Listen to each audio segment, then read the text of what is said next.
Quero convidar você, irmão, irmã, abra sua Bíblia comigo na Epístola aos Hebreus. Epístola aos Hebreus, que na verdade foi um escrito que circulou entre os irmãos da primeira igreja, a igreja apostólica, no primeiro século, e não era considerado naquela época uma epístola, uma carta, mas era considerado uma mensagem, uma pregação escrita. E esta pregação escrita trazia ânimo aos crentes continuarem firmes. Portanto, o tema central da epístola aos Hebreus é: não desista.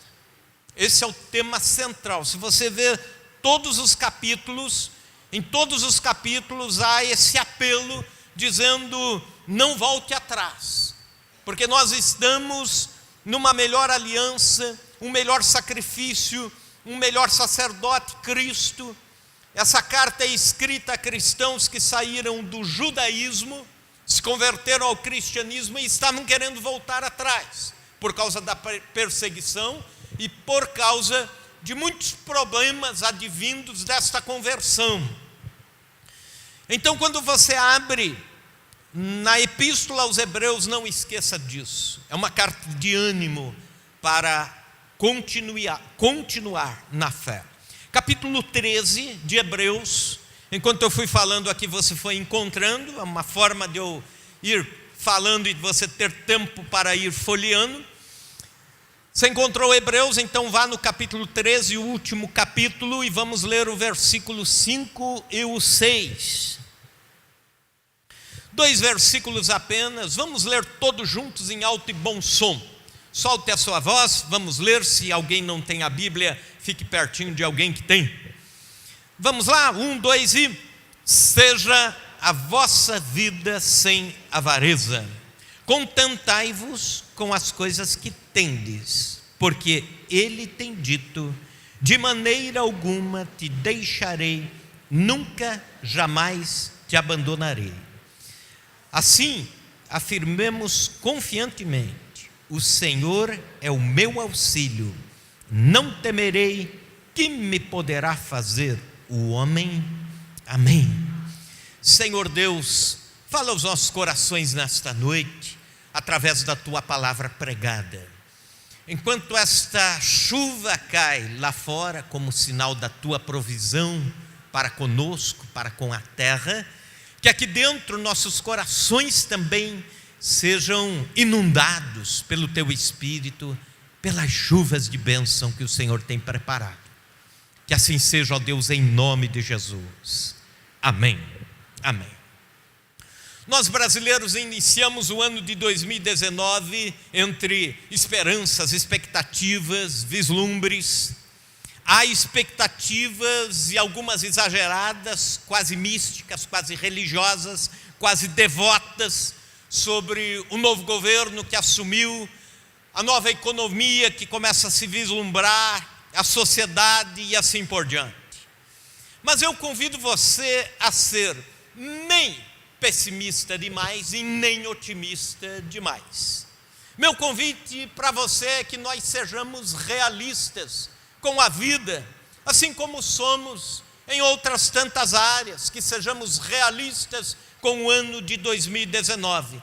Por que realista ao invés de extremamente otimista? Por algumas razões. Primeira delas é porque os problemas sociais, econômicos da nossa nação são tão profundos, tão latentes, que o melhor presidente, a melhor equipe, o melhor congresso do mundo demoraria 20, 30 anos para consertar a nossa nação. Outra razão é porque brasileiros continuarão sempre a ser brasileiros, que jogam lixo nas ruas e depois reclamam da prefeitura, que subornam a polícia rodoviária com o dinheiro, quando desobedecem às leis da nação, E depois se escandalizam quando vem lá na televisão gente da cúpula da nação sendo subornada lá naquele nível. A cultura da mentira, a cultura da desonestidade acaba estando implantada lá, mas também aqui nesse nível em que nós estamos de cidadãos. E isso precisa mudar. São estudantes das universidades que colam nas provas para passar, não estudam, mandam fazer os seus trabalhos, pagam para fazer e trazem e recebem a nota, mas depois pintam a cara e vão para as avenidas protestar contra a corrupção e a desonestidade e a mentira lá em cima. Então isso tem que ser mudado. E a Igreja de Cristo tem que ajudar a mudar essa cultura, em nome de Jesus, e em nome da fé cristã. Outra razão, porque temos que ser realistas, é porque o pecado é um mal universal. O pecado atinge o indivíduo, atinge a sociedade.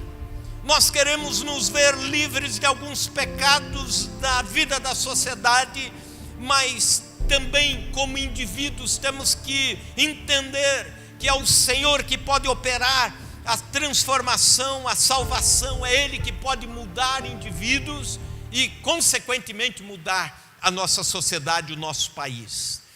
Há um ditado chinês que enuncia o seguinte: uma grande expectativa pode se tornar uma grande frustração.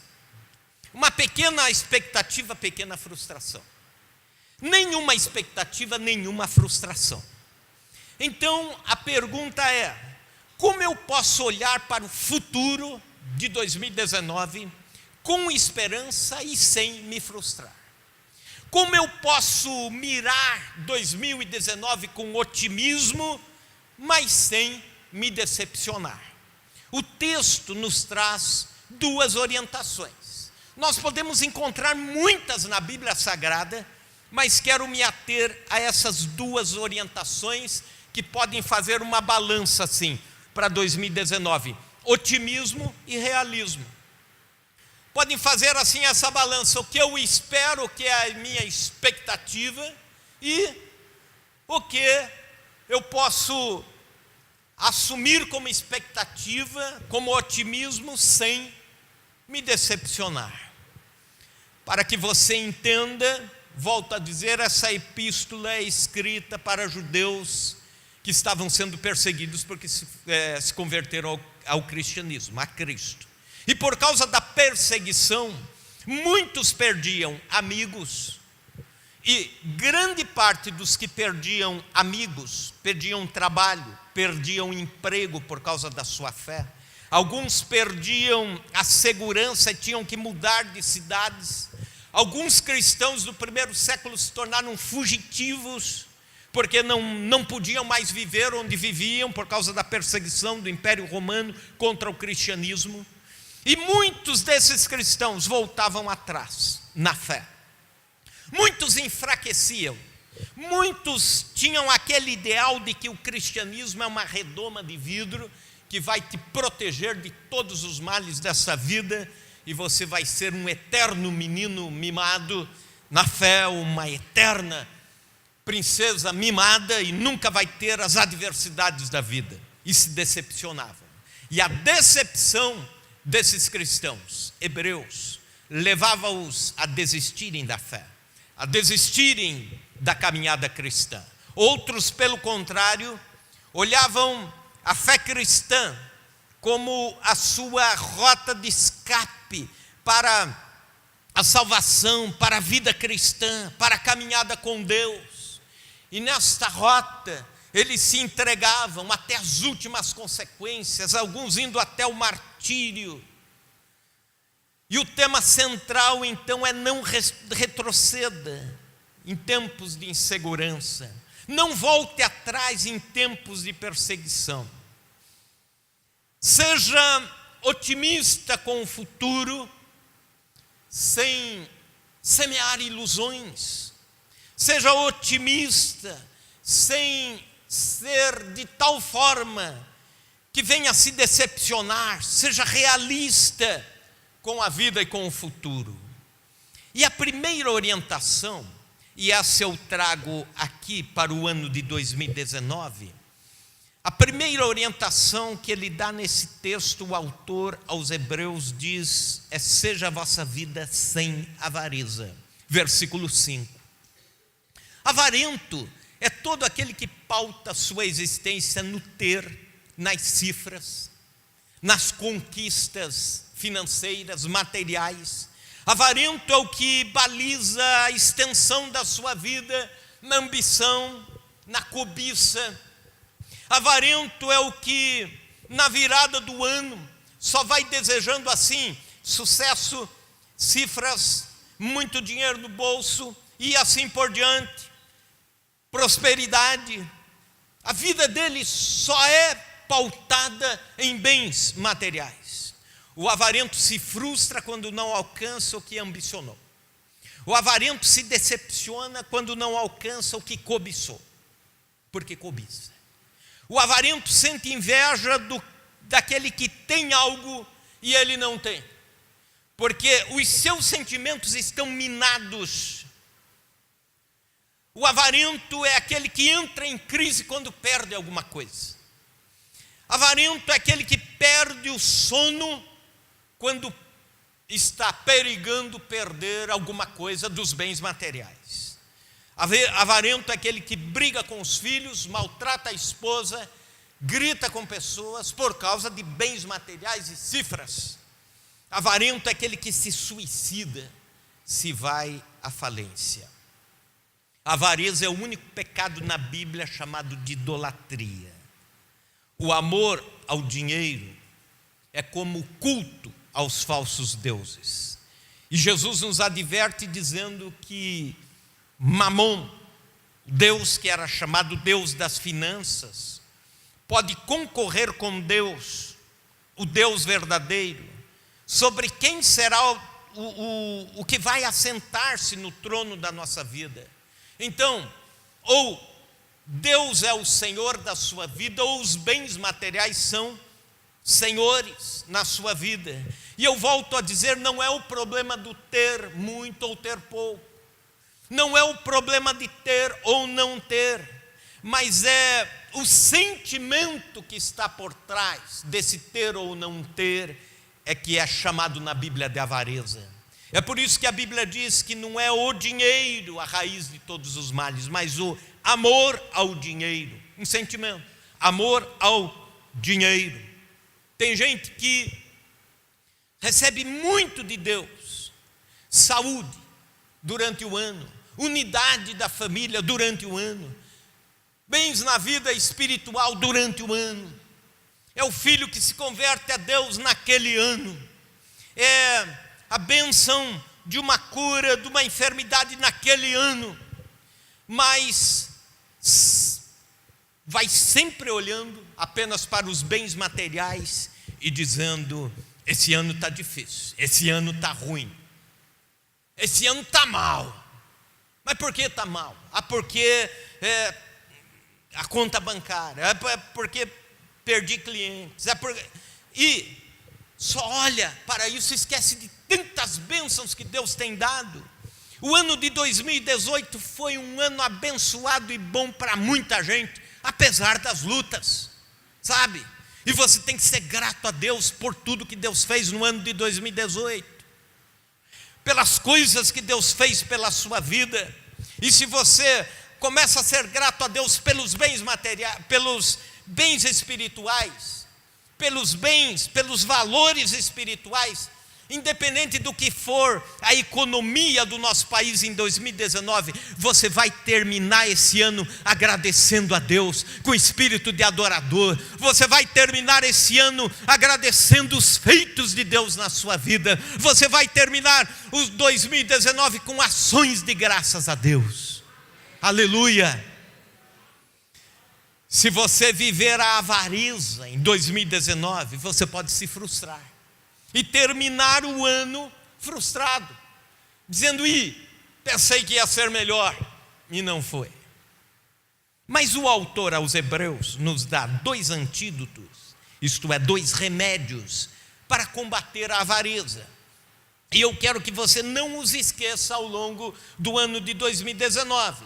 O primeiro desses antídotos, o contentamento com aquilo que você já tem.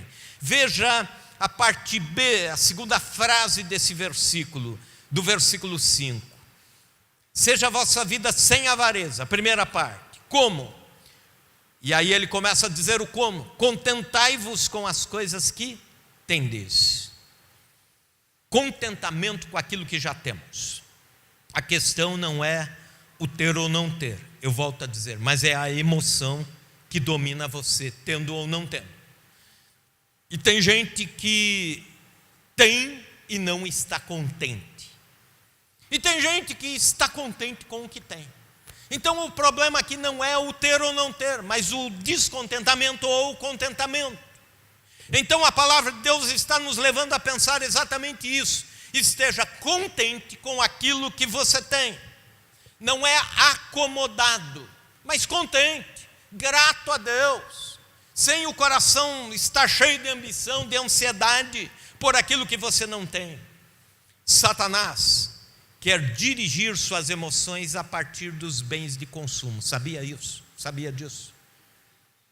Sabia que as pessoas que são mais consumistas são as pessoas mais perturbadas, são as pessoas que não conseguem, por exemplo, que têm ansiedade, são pessoas cheias de insônia, depressão, angústia, raiva, por causa dos bens de consumo. Isto é, o ter ou não ter está dirigindo as suas emoções. Tem gente brigando por causa de bens, gente que briga, perde amizades por causa de bens, e assim por diante. Um dos principais apelos de Satanás no século em que nós vivemos é: seja infeliz com o que você já tem e fique sempre esperando algo novo acontecer. Esse algo novo, esse produto novo a ser lançado no mercado é a sua felicidade. Olha a propaganda na TV, olha o carro do último tipo, daquele modelo que você já tem, mas o teu já está 5 anos atrasado, você tem que ter um daquele. É aquele que é a tua felicidade, é aquilo que vai fazer você feliz. Isso é uma mentira de Satanás, dizer que a tua felicidade está naquilo que você ainda vai ter. E aí você fica sempre mirando para o futuro a partir do ter. Eu quero ter, eu tenho que ter, eu estou lutando para ter. E nunca desfruta aquilo que já tem. E a palavra de Deus diz: se a gente quer viver o ano de 2019 sem frustração, fique contente com aquilo que Deus já deu no ano de 2018. Fique feliz com as coisas que Deus tem dado a você. É mais ou menos como aquela situação do cara que, o casal, de repente casa, está começando a vida, e eles lutam, economizam para fugir do aluguel. É um sentimento legítimo, cada família quer isso, lutar, batalhar para ter a própria casa, e aí ficam esperando, a nossa felicidade vai estar no dia que a gente receber a chave. E aí lá um belo dia lutam, conseguem financiamento e tal, e conseguem a casa. E aí aquela alegria da felicidade de ter a casa própria. Lutamos por isso, tantos anos e anos, lutando, economizando, agora temos, aquele cheiro de tinta nova, aquele visual todo novo, e aquela alegria, e essa alegria vai até o dia que a pessoa olha assim por cima do muro e vê que na casa do vizinho tem uma piscina muito bonita. Aí você diz: é dessa que eu quero. Olha, a felicidade nossa não está mais aqui, tá? A gente vai ter que ter uma casa melhor. E aí começa toda a maratona de novo.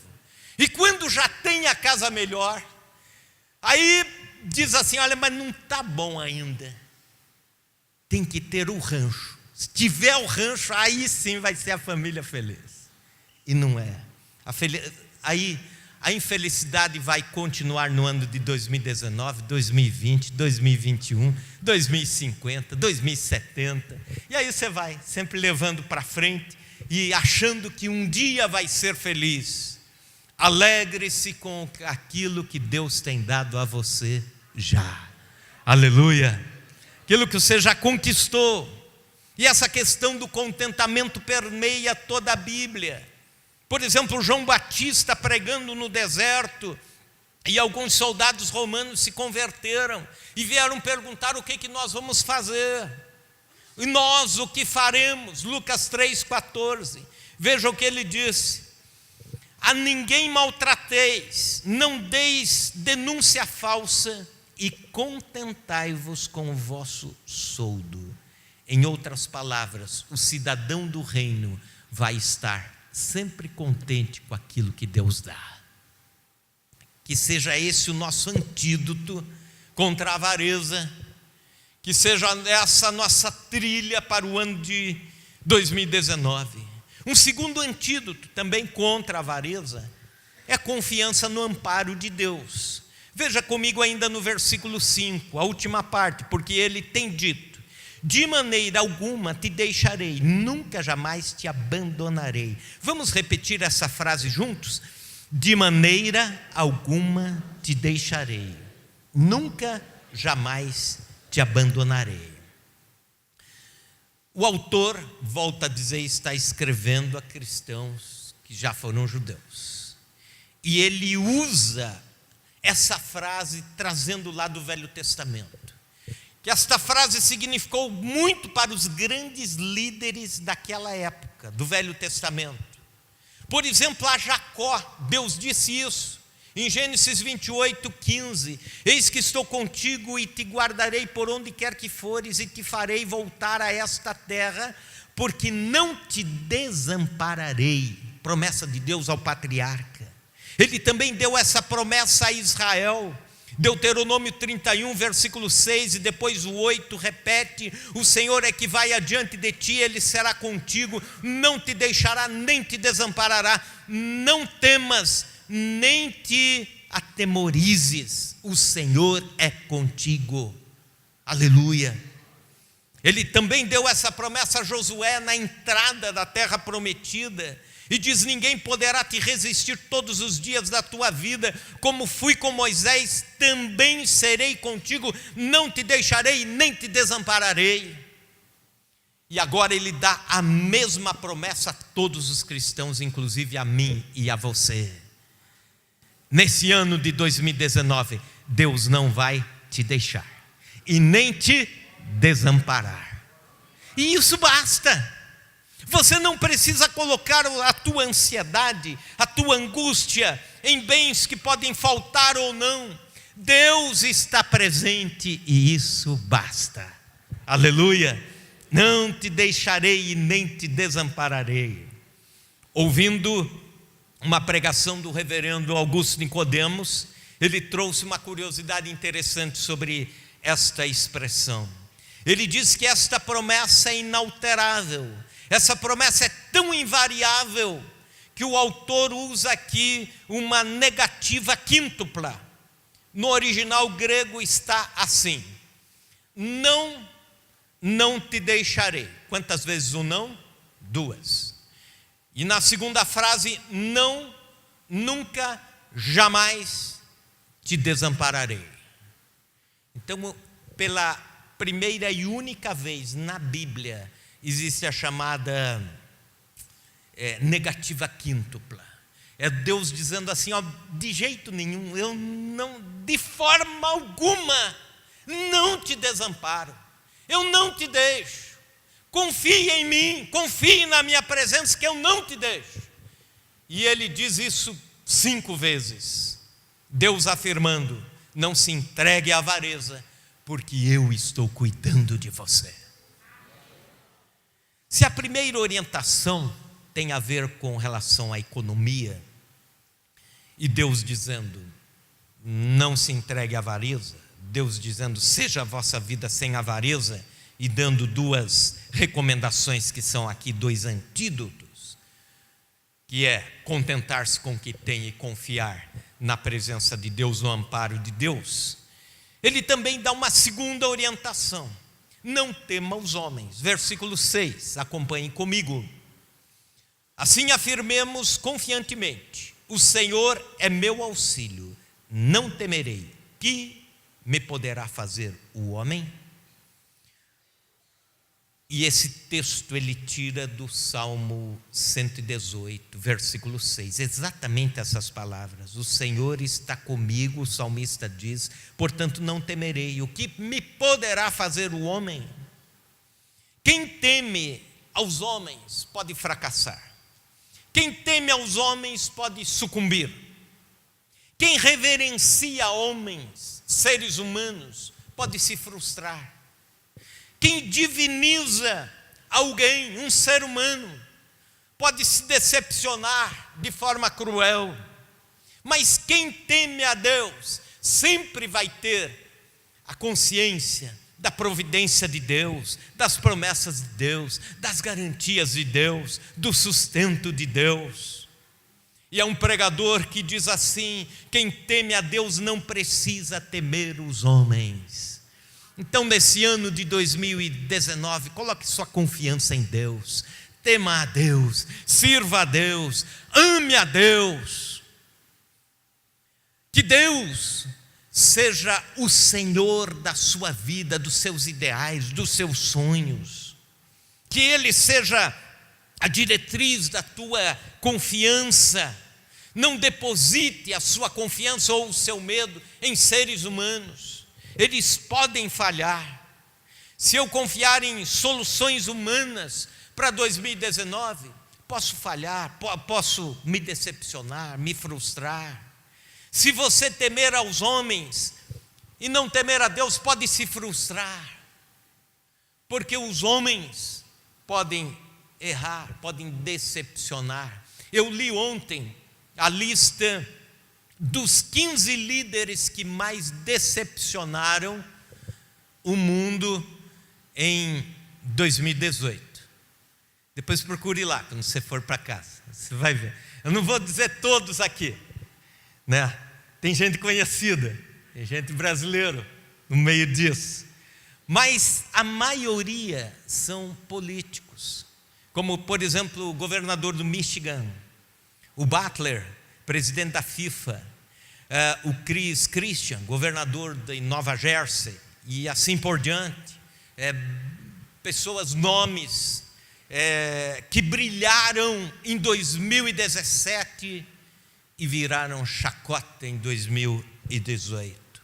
Líderes evangélicos também decepcionam. Desportistas milionários decepcionam. Eu assisti a uma reportagem antes da Copa do Mundo, e um jornalista todo empolgado dizia assim: essa Copa é do Neymar, o Neymar vai deitar e rolar nessa Copa. E deitou e rolou mesmo, só que de outra forma. Os decepcionam, sabe? O que me poderá fazer o homem?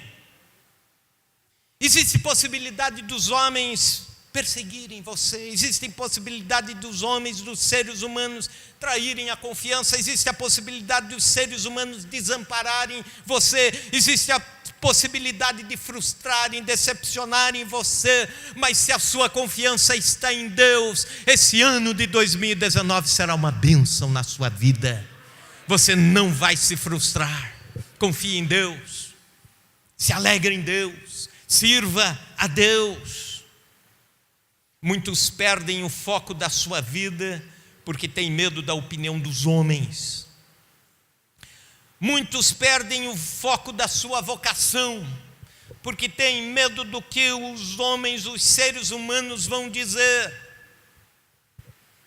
John Knox, que foi reformador, e por causa disso, por causa do seu cuidado com a palavra de Deus e com a pregação e com as doutrinas da fé, ele foi muito perseguido, mas ele dizia o seguinte: um homem com Deus sempre será a maioria. Você pode ter oposição de todo lado, mas esteja com Deus você é a maioria. Aleluia. Quero convidá-lo a ficar em pé e nós vamos orar. Queremos orar pelo ano de 2019. Nós estamos no 6º dia desse ano, descortinando o ano. Neste ano, para você não se decepcionar, você pode ser otimista, mas sem colocar o teu coração nas finanças. Não seja avarento, senão você pode se decepcionar. Não coloque toda a tua confiança em homens, em seres humanos, você pode se decepcionar. Sirva a Deus como seu provedor. Confie em Deus como o seu amparador, o seu amparo. Confie em Deus como soberano. E você vai passar o ano de 2019 lá na frente agradecer a Deus. Você vai ver acontecimentos, muitos bons, outros ruins. Você vai ver coisas boas acontecerem, surpresas maravilhosas, surpresas desagradáveis, mas o teu coração estará guardado em Deus. Aleluia, aleluia.